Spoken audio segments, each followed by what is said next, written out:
Enak mah kieu we. Kan urang boga motor ieu nu ti heula, dibere ku urang duitna keur ngomean maneh din. Sok we motor urang we keur maneh. Ah, urang dek dibere motor ku maneh Den. Heeh. Ah, nyaan Den. Heeh. Motor anu urang itu anu urang digadekeun ka si abang teh jeung motor maneh alus kene motor urang din. Motor maneh mah eueuh suratan, mana rusak wae. Cik maneh milih mana ayeuna, mending kene motor maneh anu leungit itu di teangan atau mending rek narima motor ti urang. Sok din keur maneh ta motor. Urang mah karunya we ka maneh da maneh geus bela ka keluarga urang. Cek urang ari teh jeung melong ka si Udin. Si Udin rungha rengho, rungha krenghik bari pok cumarita. Nyaan Den. Nyaan. Bos, nyaan bos. Tah teu kudu bos-bosan Udin mah biasa we atuh. Hapunten bos. Ah, mung bos-bos kitu moal dibikeun. Oh, no, hapunten Den. Cek si Udin ari teh jeung DP-DP ka urang. Pak Haji Hamid juk seuri we dengan kalakuan si Udin model kitu. Kan bae lah. Kan bae lah nyaman. Bae bikeun we nya ka si Udin. Motor udah ti heula. Pan ngomongna ge den teh ojak sial. Udin mah ulah sialnya. Wah, Pak Haji, abdi mau lebuager. Nyaan Den, ikhlas Den, motor ke urang. Ikhlas. Ridho Den. Ridho. Makasih bos.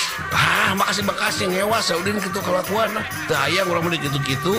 Cek urang mah jeung rada ngajauhan ti si Udin. Pok atuh jadi bapak ge cuma dita ka si Udin. Tah, Udin kitu geuninganan. Jadi ieu geus jalana mun Udin, motor Udin ayeuna leungit. Motor ini dibikeun ka Udin. Tarimakeun ku Udin rezeki teh Din. Nuhun Muhammad, nuhun pisan abdi, nuhun pisan Muhammad. Sehingga gentosan deui we kudu moal kawasa. Tangan nuhunkeun ka Wah Haji atuh Udin. Nuhun Bapak Haji, nuhun pisan, nuhun pisan. Da Pak Haji mah teu mere motor Udin. Nu mere motor mah Deni ka Deni we nuhunkeunana. Oh, mohon bos, nuhun pisan ya bos. Gandeng bos aing maneh. Pan biasa ge sok nyebutkeun goblok ka urang Udin. Moal sekali-kali deui bos. Geuning ternyata maneh teh baik hati bos. Din, di ayeuna kaharep ulah bersaing jeung Deni nya. Da geuningan Deni teh teu naon ka Udin teh. Da geuningan Deni sakitu bageurna ka Udin. Eta Udin leungit motor tuh, motor nu Deni yang dibikeun ka Udin. Nuhun Muhammad, abdi geus dibere motor. Muhammad nuhun pisan.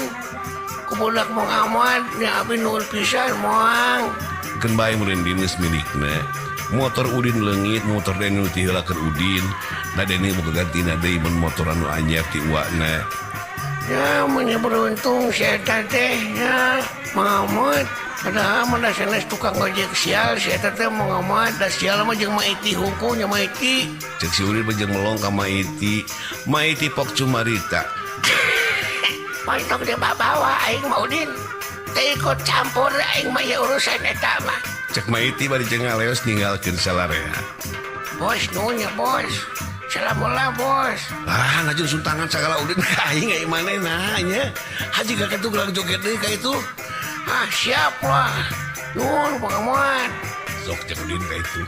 Cek jadi bapak jeung ngajurungkeun si Udin nya pisan atuh. Gajelang we kaburuan si Udin teh bareng jeung atraksi nu kuda rengong ngengklak bakat ningku atoh tayeuhna.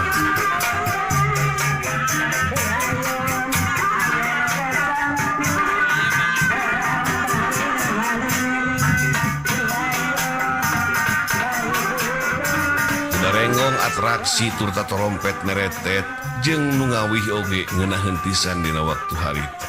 Si Uten alias Anggara anu keur naek dina luhur kuda renggong bungah pisan ka tempona turta jelema ngaliut lalajo kuda renggong anu keur atraksi di buruan.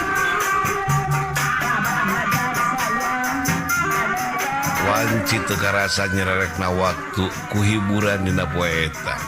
Keur kitu kadenge salah seorang pengatur laku naik ka panggung bari pok cumarita.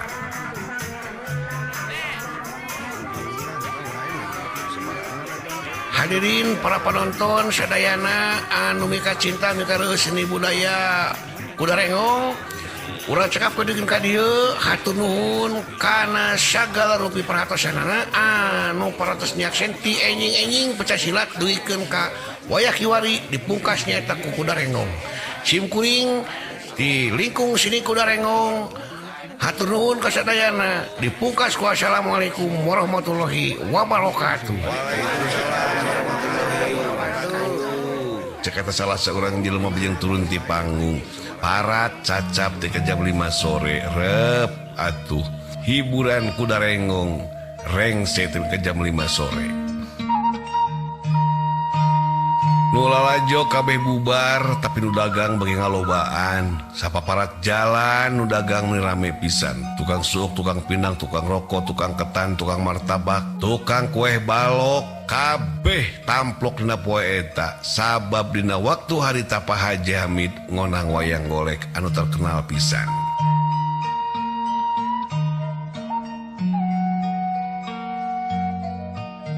Geus kitu mah urang salarea atuh arasup ka jero imah ngariung pulung ngariungan si Uten nu anyar disunatan.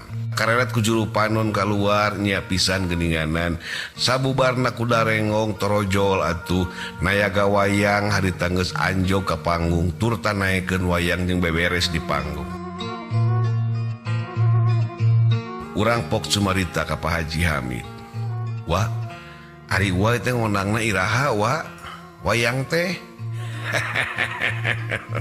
Kamari Den basa uang ke kantor polisi wate jeung midah ke kantor polisi jeung Uten jeung Maiti kamari teh ka ditu teh dan Den katingali sibuk di dieu mantuan nyeun panggung mata uang langsung ke kantor polisi aya rengse wate Den cek Pak Haji Hamid berjeng melong ka urang geus kitu Pak Haji Hamid nyusul tepus ceritaan eta kuat teh kamari dibalakakeun kabehanana caritana jadi bawa si Anggara ge ka ditu disogrokeun malah maka si Acep nya geus aya di jero mah si Acep teh kalah kaceurik geuninganan nya Anggaranya mohon apa si bapak Acep teh nangis aluk-alukan ukukeun punten ka Angga ge nya geus apa-apa ayeuna mah cuman kan waktu dianir ge waktu sabi dagang kopi kan abdi wawar teh si bapak mau ngancep wae cek si Uten eta bejeng melong ka Pak Haji Hamid Pak Haji Hamid juga celakeun cimata bumirda jeung ngusapan kana sirahna si Uten keur kitu jadi bapak pok sumarita akang midah hapunten pisan.